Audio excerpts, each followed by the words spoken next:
Video کو like کر کے آگے شیئر ضرور کر دینا۔ پھر بھی اس کو گھر سے نکالنے کی تدبیر کیوں کر رہے ہیں فاروق اعظم؟ تو فاروق اعظم کسی معمولی ہستی کا نام نے حضور دیکھ رہے تھے، کہا ٹھیک ہے دے دے طلاق، اور بعد میں طلاق ہو بھی گئی۔ وجہ کیا تھی؟ وجہ یہ تھی کہ وہ جس کے ساتھ جناب عبداللہ نے نکاح کیا تھا وہ بہت خوبصورت تھی اور اتنی حسین و جمیل تھی کہ جب سے اس سے نکاح ہوا تھا جناب عبداللہ نے بارگاہ رسالت میں آنا جانا کم کر دیا تھا، حضور کی بارگاہ میں آنا جانا کم کر دیا تھا۔ فاروق اعظم نے دیکھا کہ کسی کا حسن محبت رسول میں دیوار بن رہا ہے، تو سیدنا فاروق اعظم نے فرمایا طلاق دے کر گھر سے نکال دے، اس لیے کہ جو چیز مصطفیٰ کریم کی محبت میں دیوار بن جائے ہم اس دیوار کو توڑ کر سکتے ہیں۔ اور فاروق اعظم کے اس مصطفیٰ اور جذبے کی ترجمانی اگر دو مصروں میں کوئی کر سکتا ہے تو وہ حضور شریعہ نے کیا ہے، کہتے ہیں نبی سے جو ہمیں گانا اسے دل سے جدا کر دے، بگڑ کر پھرا کر دونوں کا ان پر فدا کر۔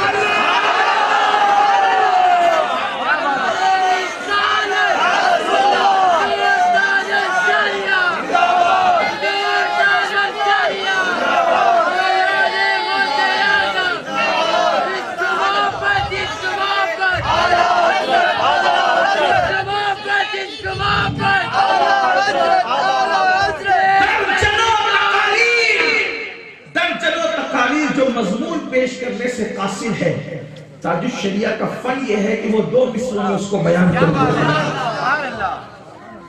سیدنا فاروق اعظم نے اس خاتون کو گھر سے نکلوانے کی کوشش کی جو محبت رسول کی راہ میں دیوار بن رہی تھی، جو عشق مصطفیٰ کی راہ میں دیوار بن رہی تھی۔ یہ سیدنا فاروق اعظم ہے۔ حضور علیہ السلام نے ان کی تربیت کیا کی تھی، ان کو کس بلندی پر چڑھایا تھا۔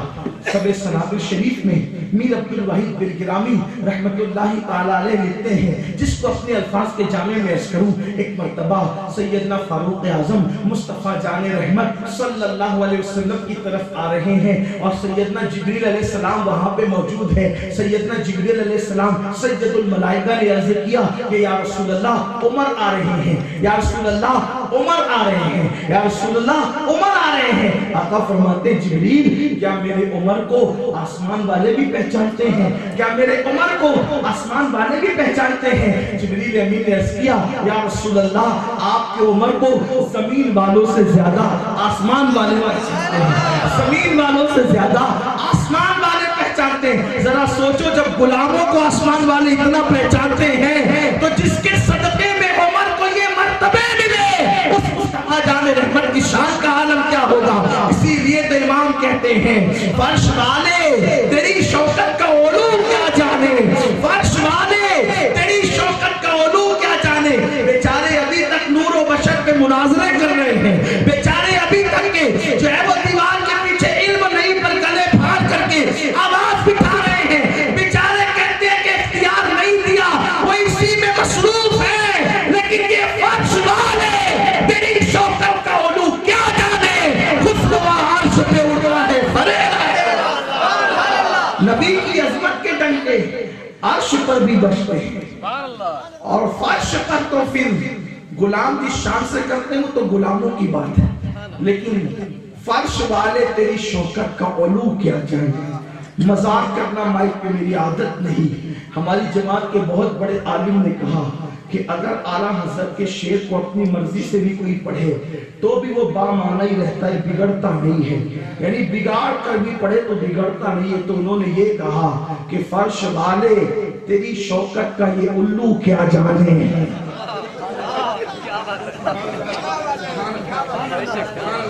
فرش والے تیری شوکت کو یہ الو کیا جانے، خسروا عرش پہ اڑتا ہے فریضہ پہ، خسروا عرش پہ جو ان کی عظمت کو نہ جانے پھر اس کی حیثیت کیا رہ جاتی ہے، جو ان کی شوکت کو نہ جانے۔ اس لیے کہ میں کہتا ہوں کہ جو ان کی شوکت کو نہ جانے اس کو الو کہنا یہ الو کی بھی توہین ہے، اس لیے کہ اپنے مولا کی بس شان عظیم جانور بھی کرے جن کی تعظیم، سجدہ کرتے ہیں ادب سے تسلیم، پیر سجدے میں گرا کرتے ہیں، انسانوں کے نبی کو نہیں پہچانا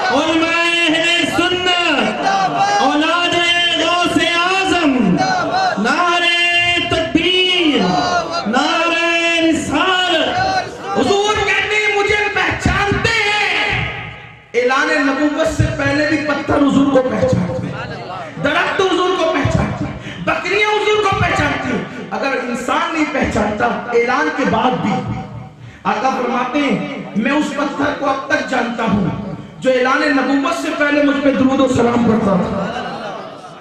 یہاں ایک بات خاص سمجھنے کی ہے، درود اس پہ پڑھا جاتا ہے، سلام اس پہ پڑھا جاتا ہے۔ درود و سلام کس پہ پڑھا جا رہا ہے؟ اللہ کے نبی پر، اللہ کے نبی پر۔ آپ کہتے ہیں 40 سال کے بعد نبوت ملی تو پتھر کس پہ درود و سلام پڑھ رہا تھا؟ پتھر کس پہ درود؟ پتھر کو پتا ہے کہ نبوت اس وقت ملی ہے کہ جب وقت بھی نہیں تھا، جب کب کو کب کی خبر نہ تھی، جب کو جب کی خبر نہ تھی، جب تب کو تب کی خبر نہ تھی، نہ وقت تھا، نہ دن تھا، نہ رات، کچھ نہیں تھا، حتیٰ کہ آدم و حوا بھی پانی اور مٹی کے درمیان کی منزلیں طے کر رہے تھے۔ آقا فرماتے اس وقت میں نبی تھا۔ بات دور نہ نکلے تو عرض یہ کر رہا ہوں، عرض کرنے کے لیے چلا تھا کہ سیدنا فاروق اعظم حضور علیہ الصلوۃ و تسلیم کی بارگاہ میں آ رہے ہیں اور جبریل امین موجود ہیں۔ عرض کیا کہ عمر آ رہے ہیں۔ پوچھا میرے عمر کو آسمان والے بھی جانتے ہیں؟ کہ حضور زمین سے والے زیادہ آسمان والے جانتے ہیں۔ سرکار نے پھر کہا پھر جبریل بتاؤ نا میرے عمر کی فضیلت کیا ہے۔ اس سے پتا چلا کہ حضور اپنے صحابہ کی فضیلت سننا چاہتے ہیں، صحابہ کی فضیلت سننا چاہتے ہیں۔ جبریل کو بھی کہا سنا فضیلت، میرے عمر کی فضیلت کیا ہے، کیا ہے میری عمر کی فضیلت؟ تو جبریل امین، تو پھر وہ جبریل امین ہے، سدرۃ المنتہا کا وہ بلبل ہے، جہاں کوئی نہیں جاتا وہاں وہ جبریل جاتا ہے۔ تو جہاں کا ہوتا ہے وہی کی بات کرتا ہے، جس شان کا ہوتا ہے اس کے مطابق گفتگو کرتا ہے۔ زبان سے پتا چلتا ہے کہ بات کرنے والے کی صلاحیت کیا ہے۔ جو فرشتوں کا سید و سردار ہو، جو فرشتوں کا سید و سردار ہو، سردار انبیاء نے اس سے کہا جب آسمان والے میرے عمر کو جانتے ہیں تو جبریل ذرا بتا میرے عمر کی شان کیا ہے۔ تو جبریل نے ایک جملے میں جو شان بیان کی ہے، زندگی بھر انسان اس کو بیان کرتا رہے کبھی حق ادا نہیں ہو سکتا۔ جبریل امین نے عرض کیا یا رسول اللہ، اگر میں نوح علیہ السلام کی عمر کے برابر